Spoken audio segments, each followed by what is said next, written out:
Hello friends, आज आपण एका ब्लाऊजवरून दुसऱ्या ब्लाऊजची मापं कशी म्हणजे ह्या ब्लाऊजची मापे आपल्याला कशी काढायची आहे, त्यानंतर आपण दुसऱ्या ब्लाऊजची कटिंग कशी करत असतो। जशी आपण जर ही मेजरमेंट व्यवस्थित घेतली तर आपण ब्लाऊजची मापं जर व्यवस्थित काढली तर आपण ब्लाऊज पण व्यवस्थित कटिंग करू शकतो आणि त्यानंतर आपण ब्लाऊजची स्टिचिंग पण व्यवस्थित करू शकतो।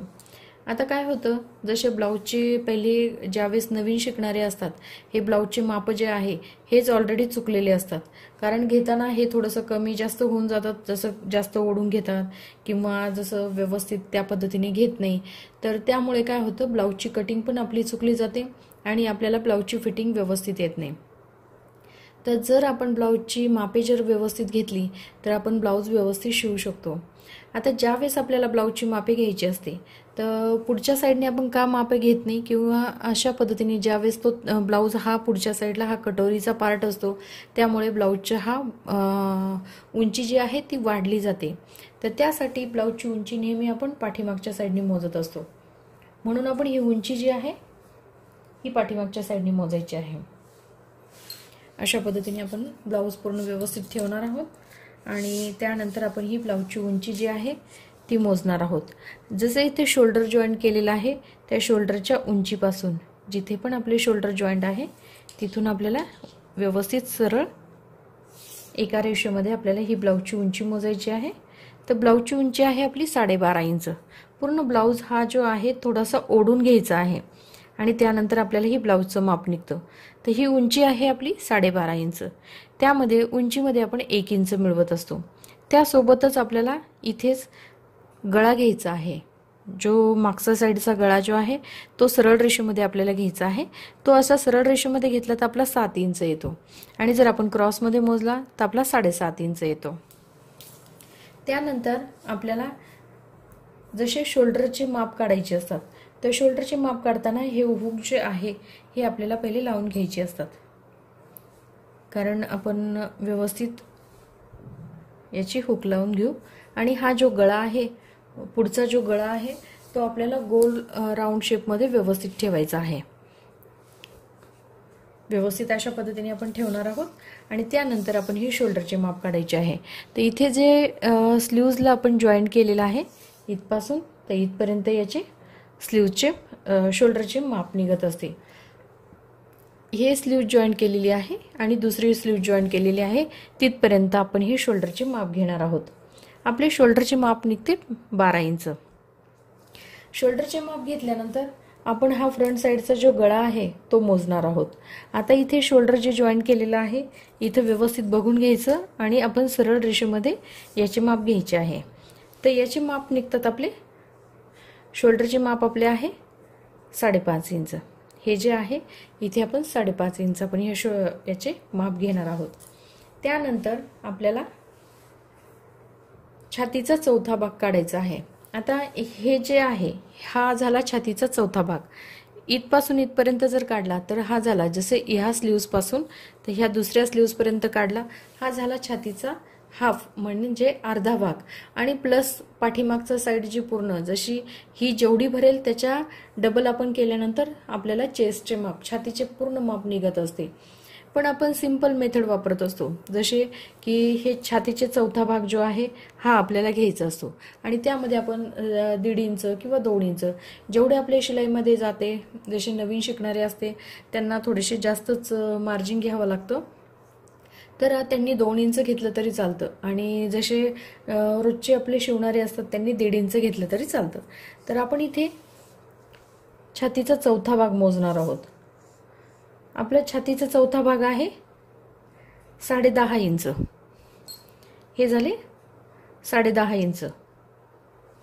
छातीचं माप आपण काढलेलं आहे। एक पार्ट मोजल्यानंतर आपले हे 10.5 इंच येत असतं आणि त्यानंतर हे पूर्ण माप जर अर्ध माप जर मोजलं तर हे आपलं 21 इंच येणार आहे। हे माप जे आहे हे येतं आपलं 21 इंच आणि त्याचा डबल आपल्याला करायचं आहे। तर आपले छातीचे माप निघतात 42 इंच। तर आपण काय करत असतो, छातीचा चौथा भाग घेत असतो, जशी फोल्ड करून घडी घेत असतो ब्लाऊजची आणि छातीचा चौथा भाग प्लस 1.5 इंच घेत असतो। तर अशाच पद्धतीने आपण छातीचा चौथा भाग सिंपल मेथडने आपण याचा यूज करायचा। छातीचा चौथा भाग प्लस 1.5 इंच आपल्याला घ्यायची आहे। त्यानंतर ज्यावेळेस आपण ही क्रॉसपट्टी काढतो तर प्रत्येक ब्लाऊजसाठी आपल्याला ही क्रॉसपट्टी ह्या साईडनी 3.5 इंच आणि ह्या साईडनी 2.5 इंच पाहिजे असते।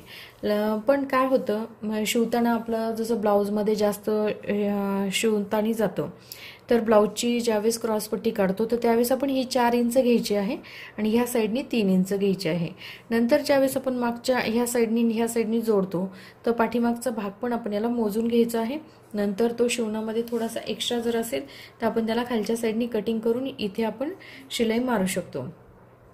दुसरी गोष्ट अशी आहे जसे हे जे कटोरीचे माप आहे या कटोरीच्या मापामध्ये बऱ्याच जणांच्या चुका होतात की बाबा नेमकं लक्षात येत नाही की कटोरी कोणत्या छातीसाठी किती कटोरी घ्यायची। तर हे सिंपल माप घ्यायचे जसे जेवढं ब्लाऊजचे जे माप असतं या ब्लाऊजच्या मापावर जितकी आपली कटोरीचे माप आहे जसे हे आहे 6 इंच इथे आपण जी राऊंड शेपमध्ये ही कटोरी जी घेतलेली आहे हे शिवलेलं जे तयार आहे आपली 6 इंच।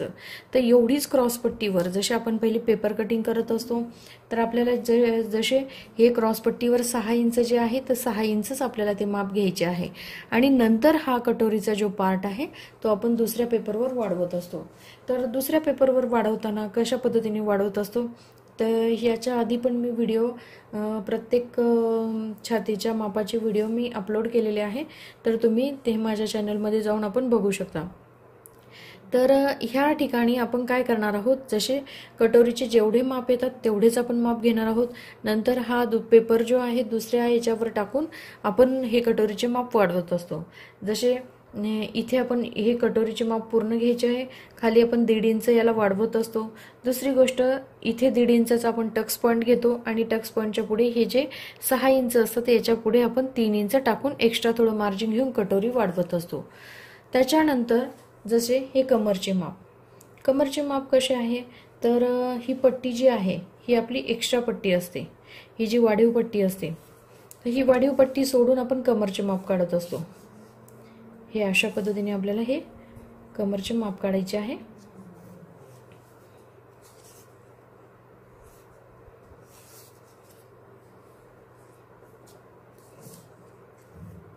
पूर्ण कमराचे माप जे आहे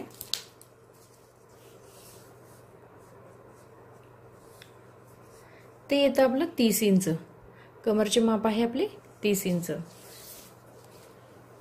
कमरचे माप काढल्यानंतर जसे आपण पाठीमागची एवढे मेजरमेंट घ्यायची व्यवस्थित पाठीमागची उंची मोजायची। ब्लाऊजची पहिली उंची मोजायची उंची घेतल्यानंतर पाठीमागचा गळा मोजायचा आहे। पाठीमागचा गळा मोजल्यानंतर जसं आपण पुढच्या साईडनी फ्रंट साईडचा आपण शोल्डर मोजलेला आहे शोल्डर घेतल्यानंतर आपण फ्रंट साईडचा लगेच गळा मोजून घेतलेला आहे। नंतर छातीचा चौथा भाग घेतलेला आहे। त्यानंतर मी तुम्हाला कटोरीचं कशा पद्धतीने कटोरी घ्यायची तर कटोरीचे जे माप आहे प्रत्येक छातीच्या हिशोबाने हे कटोरीचे माप चेंज होत असते। जसे कमी याचे असलं तर छोटे माप असेल जसे 28 इंच तर त्यासाठी 28-30 साठी आपण 5 इंच घेत असतो। जसे 30-32 तर हे जे कटोरीचे माप जेवढे पण असेल आपले तेवढेच आपल्याला घ्यायचे आहे आणि आपल्या दुसऱ्या याच्यावर आपण कटोरी परत वाढवत असतो। त्यानंतर आपण कमरचे माप मोजून घेतलेले आहे। त्यानंतर आपल्याला हे बाहीचे माप मोजायचे आहे। इथे आपण जे शोल्डर जॉईंट केलेलं आहे त्या सरळ रेषेमध्ये आपण बाहीचे माप मोजायचे आहे। बाहीची उंची मोजणार आहोत। बाहीची उंची आहे आपली 6.5 इंच। त्यानंतर हा दंडघेर जो आहे तो मोजणार आहोत। बाहीचा जो दंडघेर आहे तो मोजायचा आहे तो आहे आपला 6.5 इंच। तर अशा पद्धतीने जर आपण हे एवढे माप जर घेतली तर आपण चांगल्या रीतीने ब्लाऊजची कटिंग करू शकतो आणि व्यवस्थित आपण ब्लाऊजची स्टिचिंग पण करू शकतो। तर मी तुम्हाला माप कशी घ्यायची आहे जसे एका ब्लाऊजवरून आता माप घेऊन आपण दुसऱ्या ब्लाऊजवर याची कटिंग करू शकतो। तर मी ब्लाऊजची माप कशी घ्यायची आहे ती मी तुम्हाला आज सांगितलेली आहे। एवढी जर माप आपण व्यवस्थितरित्या घेतली तर आपण ब्लाऊजची कटिंग अगदी परफेक्ट करू शकतो। तर अगर तुम्हाला माझा व्हिडिओ आवडला असेल तर माझ्या व्हिडिओला लाईक करा शेअर करा आणि आमच्या चॅनलला सबस्क्राईब करा।